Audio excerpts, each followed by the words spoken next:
I mean, this is no secret to anybody who's a long-time listener of this podcast, but Dejan Kulusevski, I absolutely loved his performances when he was at Parma. Obviously, clearly, Juve did as well, spending 35 million on him to sign him from Atalanta. He was obviously on loan at Parma during the 2019-20 season.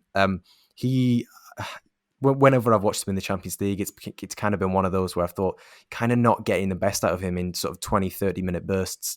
But then, there was it the Coppa Italia final? Was it the Super Coppa final that he scored that goal in? The Coppa Italia final just Coppa recently. Italia, yeah, just recently, where he cuts inside and onto his left foot from the right hand channel, the right hand half space, and he just hits one, and he's got great technique. Really, I think I said in my profile of him in one of the handbooks was that he has a very long back, so that he's deceptively quick in how he runs, and he's very good at sort of shifting his body, feinting one way and going the other.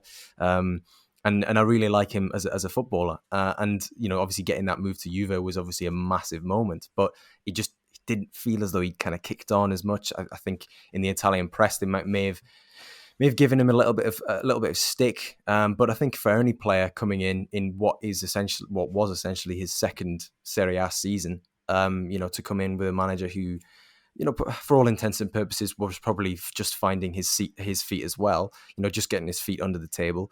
I think that I'd say it's from sort of an external viewpoint, I think he did all right, and I'm probably a bit excited looking towards how he's going to adapt under Allegri, because you're talking about this being a transitional squad, and Kulusevski was excellent in a very transitional Parma team. So if Allegri can get the best out of this team in that sense, then I think Kulusevski could play a major part.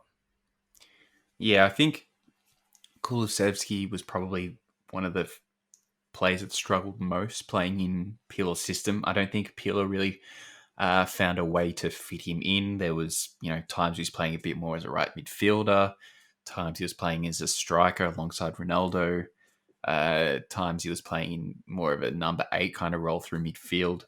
And I don't think he ever really got that freedom that he had at Parma to just explode on the counter and, work his magic in transition, isolate players one-on-one, cut inside, and do his far corner curler that he is incredible at doing. And yeah, it was just simply because the team moved the ball so slowly going forward. He just did not get many opportunities to use his pace and get down the right wing and do his thing. And the few times that he was able to do it, I think he showed really great signs that, it hasn't gone away. It's just that Pirlo hadn't found a way to unlock it. So yeah, as you were saying, Allegri, I think, will probably play a bit more of a pragmatic style and sit a little bit deeper and look to counter a little bit more frequently than Pirlo did. And I think that, that should suit Kulusevski's play style. So yeah, I think next season will be a very pivotal season. I'm trying to do the maths in my head to find where he fits in a potential starting 11, or if he's going to be more a bench option to start with. Obviously, long season, he's going to get his opportunities to start at some point. But yeah, it will be interesting also to see how Max views his best position and how he intends to get the best out of him. Listen to you, Max, like your best mates.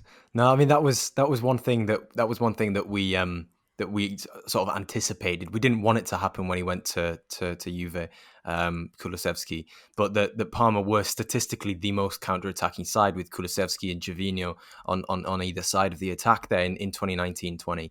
And it was one thing where you thought, well, if the build-up is slower, if there aren't as many opportunities to counter-attack, if there isn't that space in front of just in front of him, wide open 50, 60 yards to motor into, how is he going to cope when perhaps he has to try and break teams down a lot more and has only got 20, 30 minutes to do so?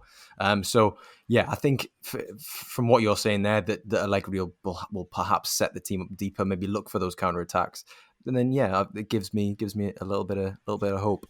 And then if you've got someone like Locatelli that can pick the pass as well, that was the other problem, is you don't really have anyone in the midfield as it's currently constructed that's going to look for that long ball over the top or look for that line breaking pass to set Kulusevski off on his way.